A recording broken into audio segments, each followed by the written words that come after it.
Halo, selamat pagi anak-anak. Ketemu lagi dengan saya Bu Tati di pelajaran PKWU.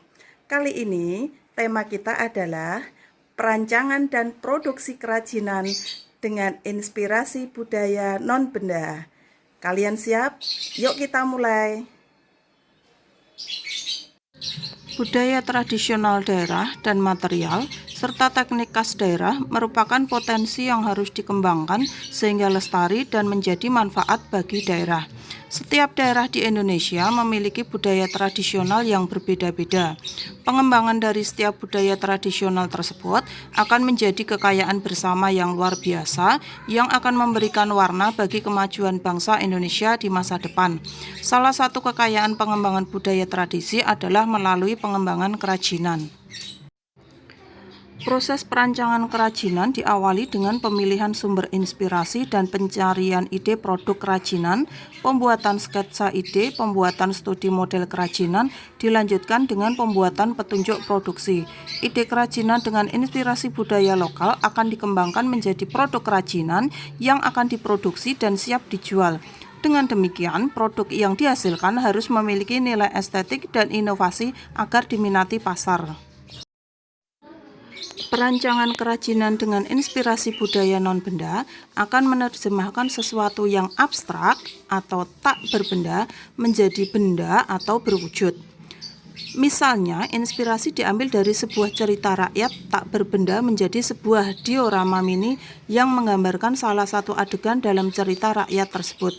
Contoh lain adalah mengambil inspirasi dari kepercayaan simbolis tak berbenda, misalkan burung enggang, untuk dibuat menjadi ide untuk tekstil atau busana berbentuk benda. Tahapan penerjemahan meliputi pemahaman terhadap makna simbol, mencari kata kunci yang dapat menjadi dasar dari pengembangan ide pokok produk, mencari ide-ide fungsi dan bentuk kerajinan. Perhatikan skema berikut ini. Baiklah anak-anak, kita mulai tahapan perancangan dan produksi kerajinan dengan inspirasi budaya non-benda. Tahap yang pertama adalah pencarian ide produk. Untuk memudahkan pencarian ide atau gagasan untuk rancangan kerajinan dengan inspirasi budaya non-benda, mulailah dengan memikirkan hal-hal tersebut di bawah ini. 1. Budaya non-benda apa yang akan menjadi inspirasi? 2. Produk kerajinan apa yang akan dibuat? 3. Mengapa produk kerajinan tersebut dibuat? 4. Siapa yang akan menggunakan produk kerajinan tersebut? 5. Bahan atau material apa saja yang akan dipakai? 6. Warna atau motif apa saja yang akan digunakan?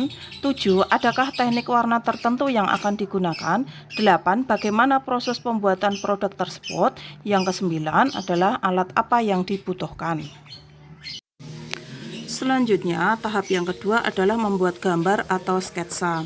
Ide-ide produk, rencana atau rancangan dari produk kerajinan digambarkan atau dibuatkan sketsanya agar ide yang abstrak menjadi berwujud. Ide-ide rancangan dapat digambarkan pada sebuah buku atau lembaran kertas dengan menggunakan pensil, spidol, atau ballpoint, dan sebaiknya hindari penggunaan penghapus.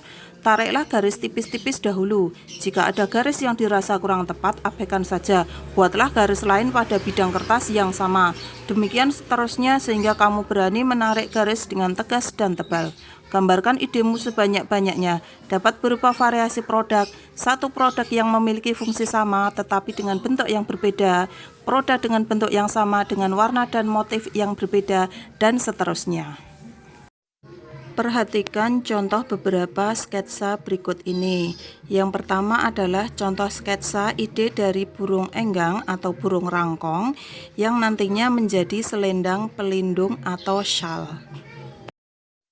Selanjutnya yang kedua yaitu contoh sketsa ide dari cerita rakyat Sumatera Utara, yaitu cerita Si Tanduk Panjang yang nantinya akan dibuat menjadi sebuah kotak berhias.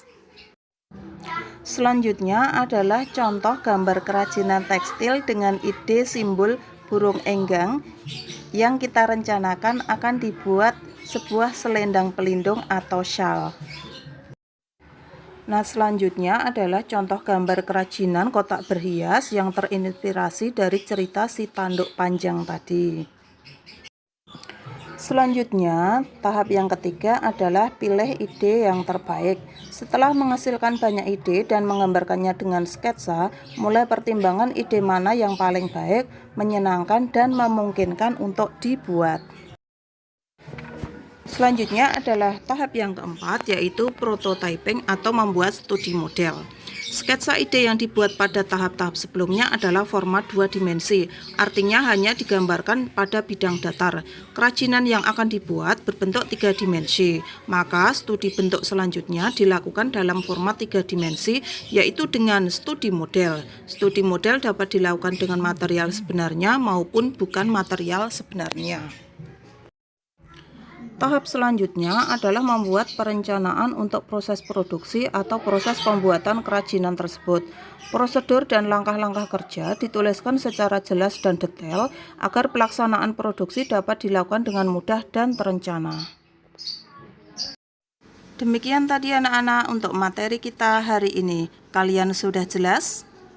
Oke, kalau sudah, sekarang silahkan kerjakan tugas yang sudah saya share di Google Classroom.